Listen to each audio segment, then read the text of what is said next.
Good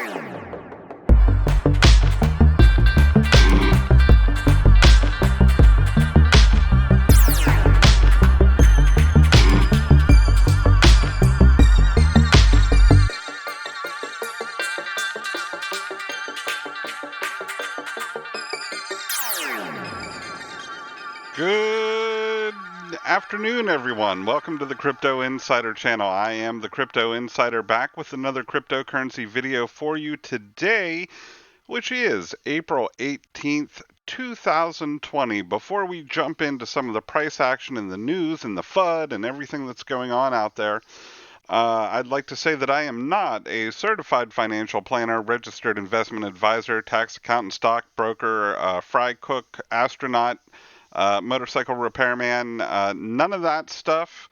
I am just a guy on the internet that's worked in the fintech space for 17 years now, with a lot of major banking and financial institutions, many of which are Ripple partners.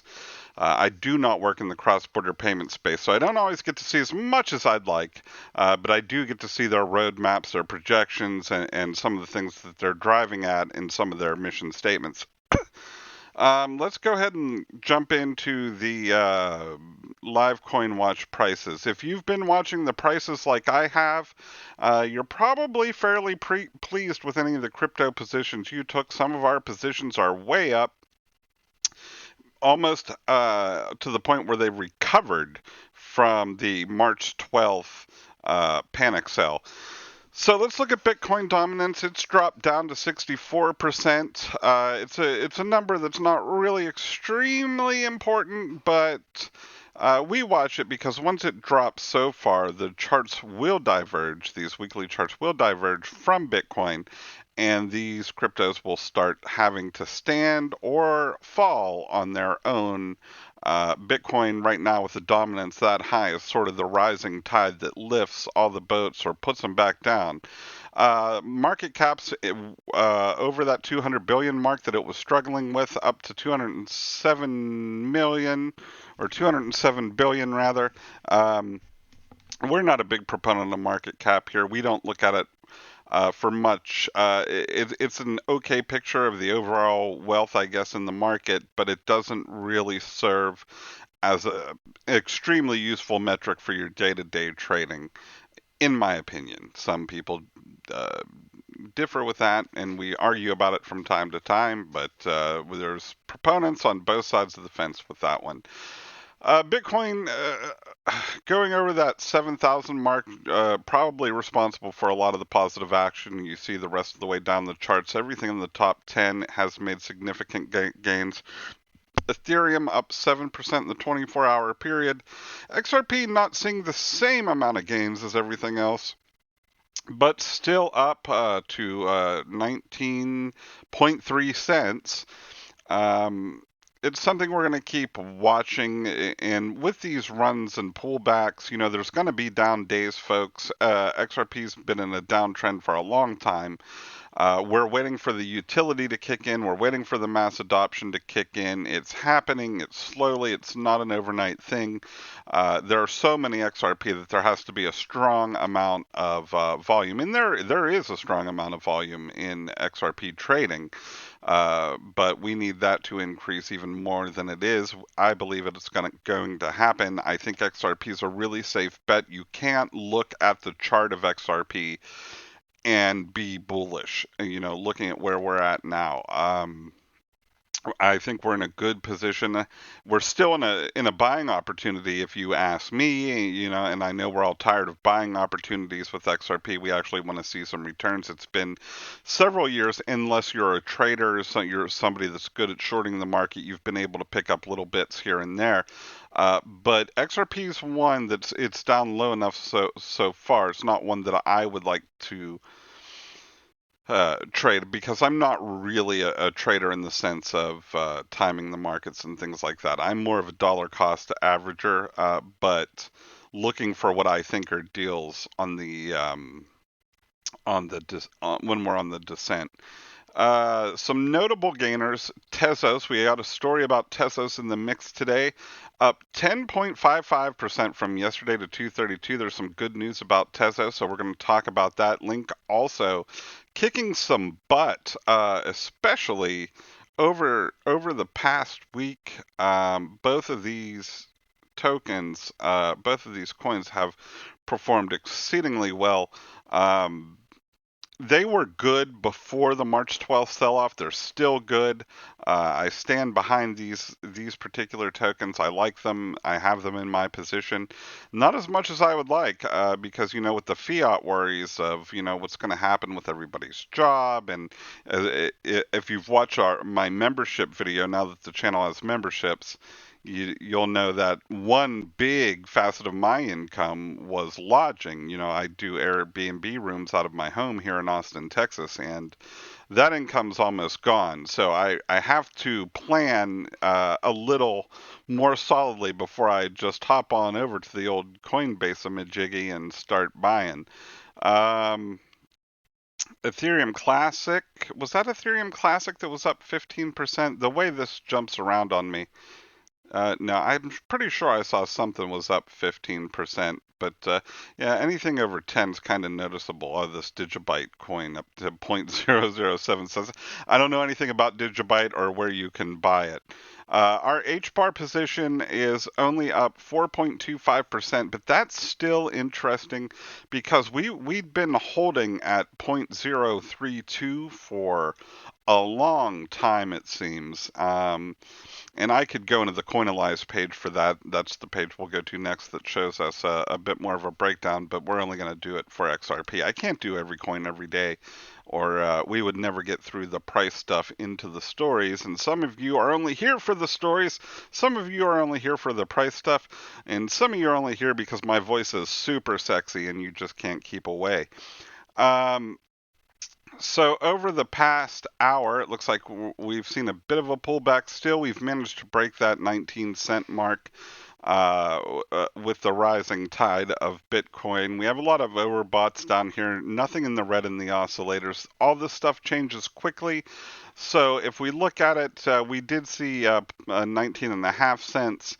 If the trend continues to buying trend, I'd expect us to surpass that again maybe tonight. I don't know if the trend's going to continue. If it pulls away, it pulls away. It's just something nobody can really predict, based on what Bitcoin does, what news comes out. There's a whole lot of factors there. I wanted to talk about Tezos. I promised you all a Tezos story. Here it is. Vertalo T0 are bringing 300 million in real estate to the Tezos blockchain. And this article is by Nathan DiCamillo, is I guess how you would say it if you were Spanish, but it may be Italian. I don't know. Does anybody know the nationality of that name? Digital transfer agent Vertalo is helping to tokenize 300 million in real estate. In the first deal completed on its new tokenization platform, consulting firm Advantage Blockchain is teaming with Vertalo and alternative trading system T0 to tokenize the portfolio of Class A properties owned by a boutique firm, the company's told CoinDesk. The portfolio belongs to Pennsylvania-based real estate capital management. I have a soft spot in my heart from Pennsylvania, that's where I'm from.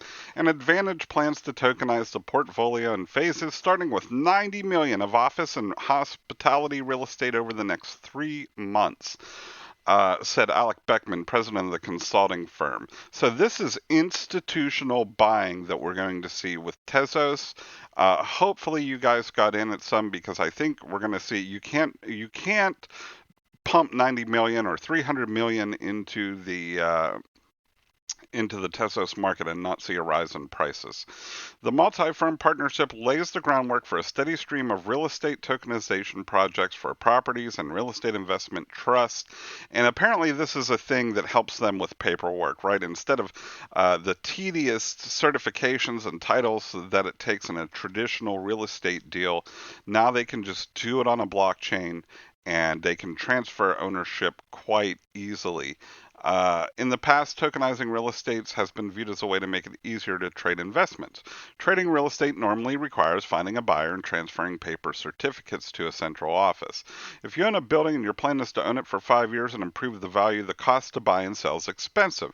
The amount of value you have to create is significant. You have to make it up to get in and out of real estate. So maybe these tokens will let people do it a little easier. And that's what the goal of new technologies are, to do things easier, whether it's tokenizing real estate or getting money from point A to point B in the case of Ripple Labs. That's what we want to see these blockchains do. Solve these real world problems, get their utility, get their adoption, and push development and push the tech even further. We want constant improvements. Okay, so now we've got some FUD with XRP, and I'm going to cover this. Of course, Bitcoin has picked it up, but I don't think that they are the first place to report this. Data shows XRP's community is dissolving fast. What's behind the trend? Nick Chong is the author here. XRP's community is shrinking and fast. Notable departures. Okay. According to new data, however, this is changing with multiple reports indicating that the Ripple community is shrinking at a rapid clip despite positive fundamental developments. According to the State of Digital Assets Q1 2020, a report outlining the state of the crypto industry penned by multi-asset trading platform eToro and the TIE, a crypto and analytics upstart, the XRP army has begun to shrink at a notable pace. Over the first quarter of 2020, the two firms observed that the number of Twitter users discussing the cryptocurrency fell by 16%, while the asset declined by 9.5% during the same time frame. While there wasn't an equivalent metric for Bitcoin included in the report, BitInfo indicates that tweets mentioning the word Bitcoin actually doubled on average from 2020 to the end of March 2020, presumably responding to the price crash. Yeah, and the forward-looking statements regarding the halving. I'd say you're going to see more Bitcoin at least over the next couple of months.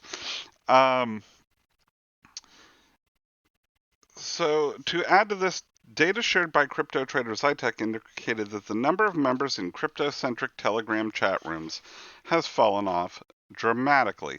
His analysis found that from 2018 to 2020, there have been notable member losses of 25 to 75% in crypto groups from @Decred, @CryptoAlerts, @Well Club, and @Litecoin. Well, why, Crypto Insider, are you mentioning all this garbage to me, the person watching your video? Because I've never heard of these Telegram chat rooms, and I've never been in one. And I guess I'm part of the XRP community a little bit, a fledgling member of the XRP community in any case. Do you guys visit these chat rooms? Is there any valuable data to be had there?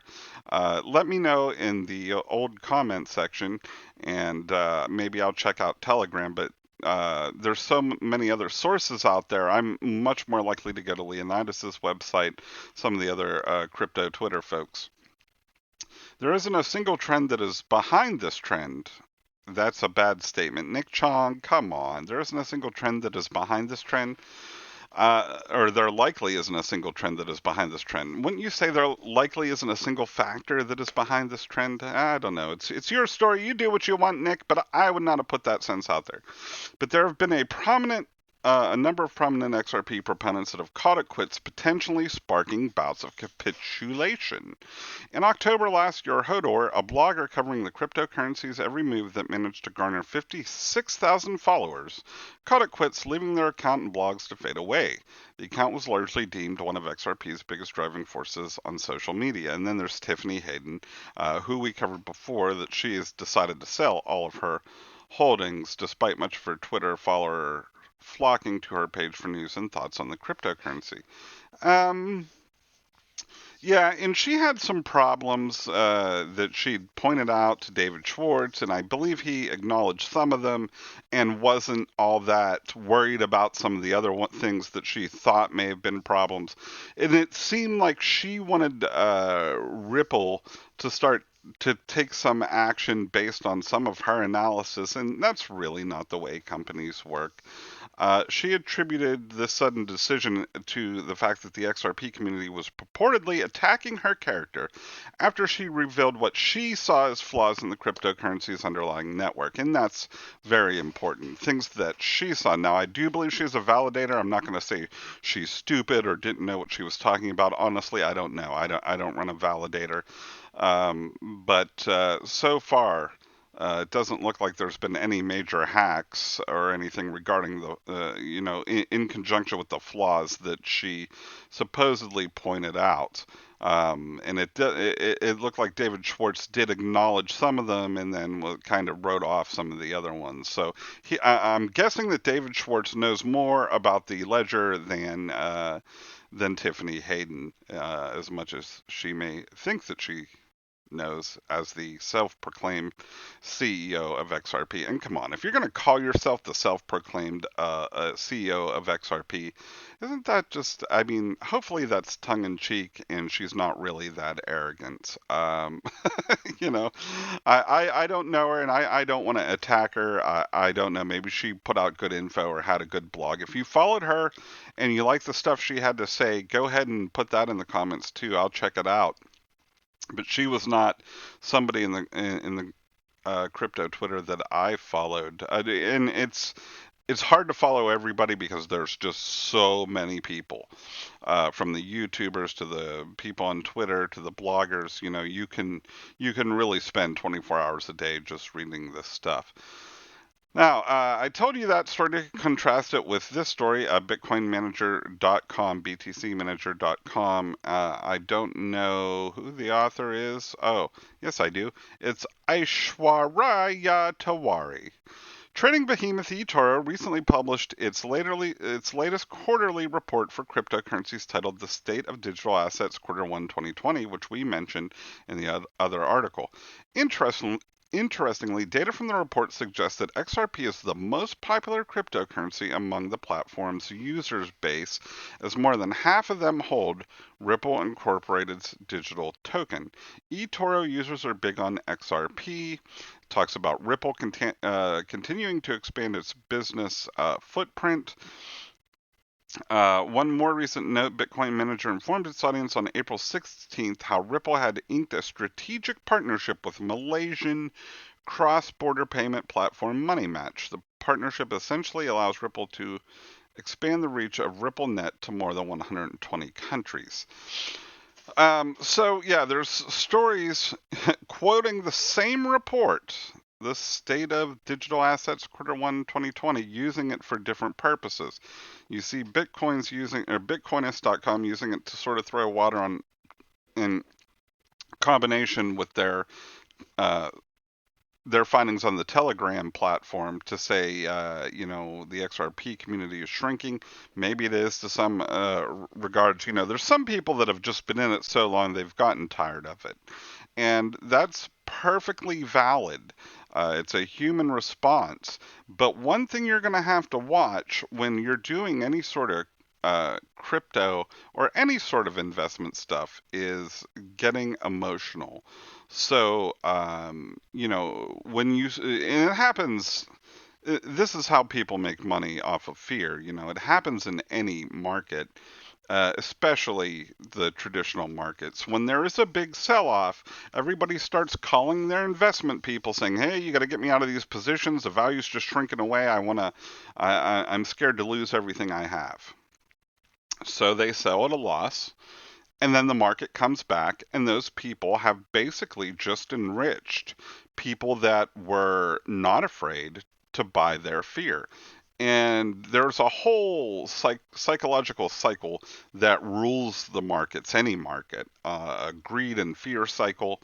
And, depending on where you are, you have to know how to modify your strategies if you want to actually make gains and come out positive on the other side.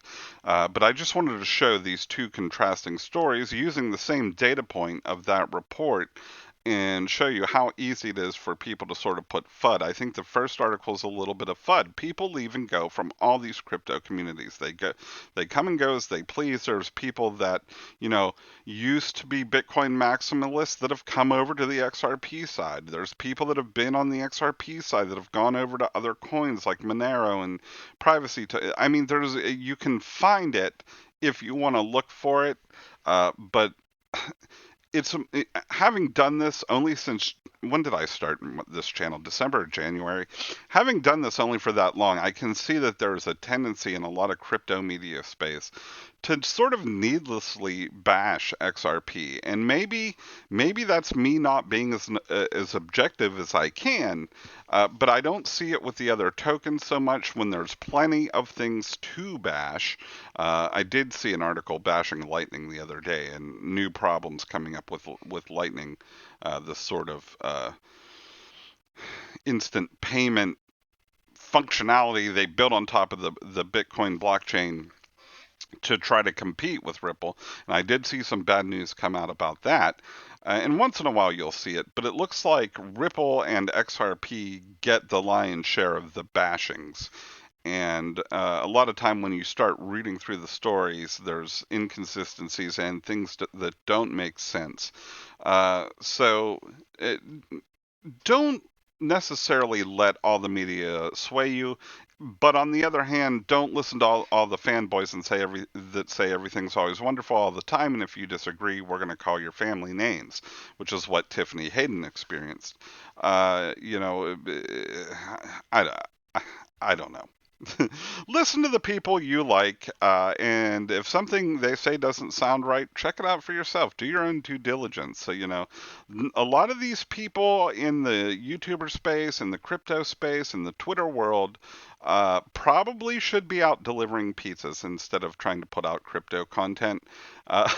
But that doesn't stop them. And it's not that they don't have valid opinions, it's that it's very easy to push FUD without qualifying it. Now, I've said some things that are probably wrong in my time, but usually it's preceded with, I don't know this for certain, or, it's qualified in some way.